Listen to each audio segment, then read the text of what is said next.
पाकिस्तान तहरीक इंसाफ के लिए ऐसा लग रहा है मुश्किल दिन जो हैं वो ख़त्म होने के करीब है और कुछ ऐसा ही फील किया जा रहा है बुशरा बीबी की हाई के बाद। और ये हाई 9 माह के बाद अमल में आई है। इससे पहले बहुत कोशिशें की गई और हुकूमत से बहुत से मुतालबात भी किए गए। बुशरा बीबी के हवाले से मुतज़ाद इतलात भी सामने आती रही और उनका रोल मुतवक्के तौर पर क्या हो सकता है, सेठी साहब इस बारे में हमें गाइड भी करते रहे। इमरान खान साहब की जो हमशीरा हैं वो भी हिरासत में हैं, लेकिन बुशरा बीबी की रिहाई तोशाखाना 2 में ज़मानत के नतीजे में अमल में आई है। और उसके बाद जब ये कहा जा रहा था कि वो बनी गाला से ज़मान पाक के लिए रवाना होने लगी, अचानक वो केपी पहुंच गई, सीएम हाउस, और आखिरी इतलात तक वो वहीं मौजूद हैं। लेकिन उनका रोल पॉलिटिकल सिस्टम में या पाकिस्तान तहरीक इंसाफ के लिए क्या हो सकता है, इस बारे में तो बात करेंगे। फैसल वावडा साहब क्या बता रहे हैं इस रिहाई की बाबत, और इस पर चेयरमैन पाकिस्तान तहरीक इंसाफ बैरिस्टर गौहर का क्या कहना था।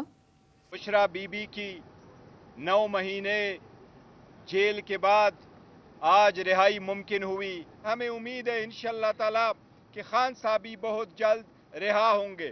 मैं एक बात की आपको तरदीद करूं, जो कहा जा रहा है कि कोई डील हुई है। अगर डील कोई किसी तरीके से करना होता कि डील के नतीजे में रिहाई मुमकिन होती तो वो 9 महीने जेल में न रहती। खान साहब ये 16 महीने से जेल में न होते। उन्होंने लास्ट टाइम भी हमें कहा था कि मुझे अगर 100 साल भी जेल में रहना पड़े मैं रहूंगा। उम्मीदों के चिराग सेठी साहब जल उठे हैं इस रिहाई के बाद। कोई कह रहा है शाह महमूद कुरैशी साहब रिहा हो जाएंगे, कोई कह रहा है इमरान खान साहब भी जल्द बाहर आ रहे हैं।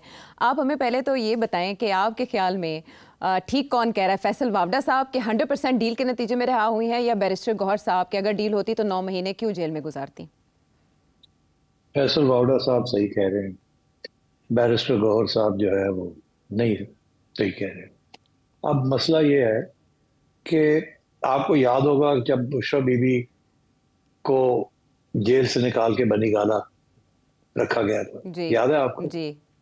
मैंने कहा था कि ये इसलिए किया गया है ताकि के राब्ते उनसे रहें और जो मैसेजेस पैगाम देने हैं इमरान खान को या जो उनको समझाना है वो इनके जरिए समझाया जाए। एक तरफ जी। मैंने आपको ये भी कहा था कि काम हो रहा है फराह गोगी के ऊपर, और हर जो इनसाइड इंफॉर्मेशन यही है कि फराह गोगी जो प्रेशर उनके उसके ऊपर आया है, she can not resist it, और उन्होंने जो भी इंफॉर्मेशन चाहिए थी वो दे दिए और वो फुली कोऑपरेट करने के लिए तैयार है। तो सारी जिंदगी बाहर नहीं बैठ सकती, उनके ऊपर रेड वारंट्स हैं और वो कभी इधर जाती हैं कभी उधर जाती हैं। अब उनके लिए दुबई में भी रहना मुश्किल हो गया था, इसलिए she is under enormous pressure and therefore she has agreed to give evidence and to provide evidence। अब वो जब वो करती है तो उसके अंदर बुशरा बीबी और इमरान दोनों फंसते हैं, और शायद बुज़दार साहब भी फंस जाए उसके अंदर, और भी बड़ी चीज़ें निकलनी शुरू हो जाएंगी। तो इसलिए मेरा ख्याल है कि दे आर नाउ डिसाइडेड कि बुशरा बीबी को कन्फ्रंट किया होगा with what evidence Farah Gogi ने दी है कि जी हमें ये भी पता चल गया, ये भी पता चल गया, ये भी पता चल गया, फराह ने ये भी बता दी, ये भी बता दी। अब आप समझिए कि अगर आपने बचना है तो खान को समझाना पड़ेगा, और आप ही है जो खान को समझा सकती है कि ये जो रास्ता उसने लिया हुआ है इसके साथ नुकसान ही नुकसान है। उसका तो होगा ही होगा, आपका भी होगा और आपके दोस्त यारों का भी और फैमिली वालों का भी होगा। तो बेहतर ये है कि आप भी हमारे साथ बैठ के कोई रास्ता निकालें और हमारा ये जो सिस्टम हमने बनाया इसको चलने दें। खान साहब की बारी आ जाएगी 4 साल के बाद या 5 साल के बाद, मगर अभी जिस किस्म का उन्होंने मौक़िफ़ इख्तियार किया है कि मैंने उतार के रहना है, मैंने अफरा तफरी क्रिएट करनी है, मैंने मुल्क को चलने नहीं देना, तो अब आपके लिए बहुत इंपॉर्टेंट रोल है। अपने आप को भी बचाएं, अपने दोस्त यारों को भी बचाएं और खान को भी बचाएं, नहीं तो सारे आप लोग लगे जाएंगे। अभी हमने मिलिट्री कोर्ट शुरू नहीं किए तो आप हमें क्यों पुश कर रहे हैं इनटू दैट एरिया। अब हमने अमेंडमेंट तो करवा ही ली है, एक अमेंडमेंट और आ रही है जिसके अंदर ये जो मिलिट्री कोर्ट वाला इशू है ये भी हम रिजॉल्व कर लेंगे, फिर आप लोग कहाँ जाएंगे। इट्स बेस्ट कि आप ये छोड़ दें ये जो पाथ ऑफ रेजिस्टेंस और हॉस्टिलिटी आपने किया हुआ है। हमारा कोई इरादा नहीं है कहीं जाने का, हम यहाँ बैठे हैं, ये सिलसिला चलेगा, आपको एक्सटेंशन मिलेगी, ये अगले 4 साल बिल्कुल ऐसे ही चलेगा। कोई इसमें आप इसको डिरेल करने की कोशिश ना करें। ये नेशनल सिक्योरिटी का मामला है, इकोनॉमी को हमने चलाना है, हमने बैंकरप्सी से बचाया है, डिफॉल्ट से बचाया है, और खान साहब जो है एवरी स्टेज उससे हमें डिरेल करने की कोशिश की है, whether it is SCO, whether it is IMF, whether it is American Congress, हर जगह पे खान जो है ना ही इज बीइंग डिस्ट्रक्टिव। तो आप मेहरबानी करें, are you ready to play this role. तो मेरा ख्याल है there's been an understanding कि yes, give me a chance, let me see, मैं बात करती हूँ गंडापुर के साथ और एक दो और लोगों के साथ, और जाके खान के साथ हम बात करते हैं और समझाते हैं कि भाई ये रास्ता जो हमने इख्तियार किया है भाई ये फेल हो गया, हमें कोई और रास्ता इख्तियार करना चाहिए, let's do a Midway house. तो इसलिए फिर उनको अब बेल में छोड़ा गया है। और आपने देखा वो उठ के ना ही वो अपने घर जमान पार्क में गई हैं, उठ के मैंने सुना है कि वो गंडापुर साहब के साथ जाके बैठ गई हैं जाके, और वहीं बैठी रहेंगी। और आपको पता है मैं पहले दिन से कह रहा हूँ कि गंडापुर साहब जो है he is the main source go between this oblique government and Imran Khan साहब। तो अब दो लोग हो गए खान साहब को समझाने के लिए, पहले एक था अब दो हो गए। आप समझिए कि बाकी जो सारे पीटीआई के लोग हैं they are of no consequence, उनको ना पता है कि क्या पॉलिसी है खान साहब की, ना क्या करना है, ना दिलेरी है उनके अंदर।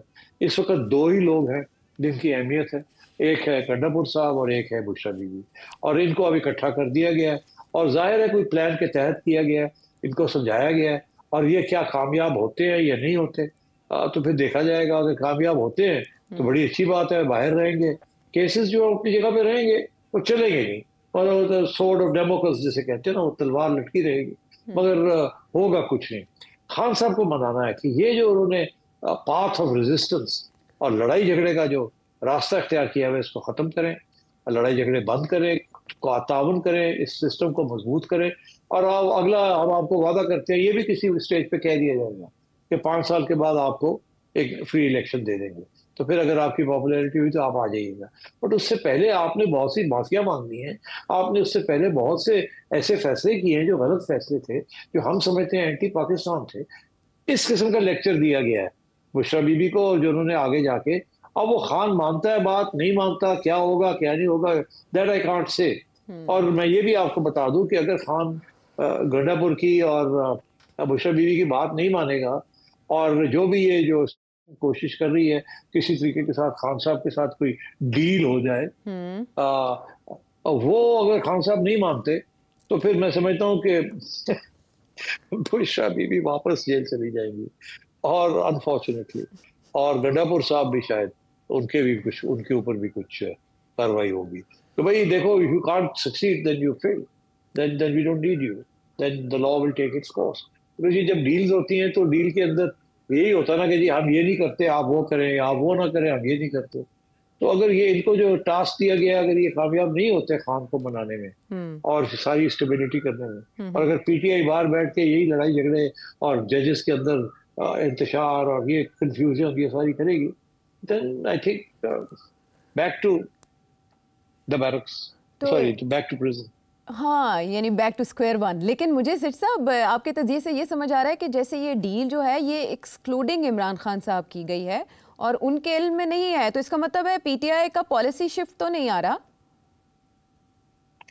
पीटीआई का अभी पॉलिसी शिफ्ट नहीं आ रहा, अभी इब्तदाई है, इनको समझा के इकट्ठा किया गया है। क्योंकि हो सकता है गंडापुर साहब ने कहा उनको कि यार मैं अकेला हूँ, मैं कैसे मनाऊंगा खान का, तो बुशरा बीबी का भी तो कोई लिहाज करें, उनको साथ ले लें, मेरा साथ दे, वो हम दोनों जाके समझाते हैं खान को। और तीसरा बंदा कोई नहीं है पीटीआई के अंदर जो खान को समझा सकता है। अगर किसी की बात वो सुनने के लिए तैयार होंगे तो वो बुशरा बीबी की बात होगी और पीछे गंडापुर साहब। तो इसलिए मैं समझता हूँ दिस इज दी, ये कट जो किया गया है इसीलिए किया गया है। अब खान साहब का रवैया क्या होगा, जब वो अपने मौक़िफ़ देंगे भी ये नहीं देंगे, या कभी इधर की बात करेंगे उधर की बात करेंगे। In the mean while PTI जो बाहर बैठी हुई है वो बेचारी लगी रहेगी, कभी ये इस पर बॉयकॉट करेगी, कभी फिर डेमोन्स्ट्रेशन करेगी, फिर एक स्ट्राइक कॉल करेगी, ये वो अपने लगे रहेंगे अपने, but they will not amount to anything much.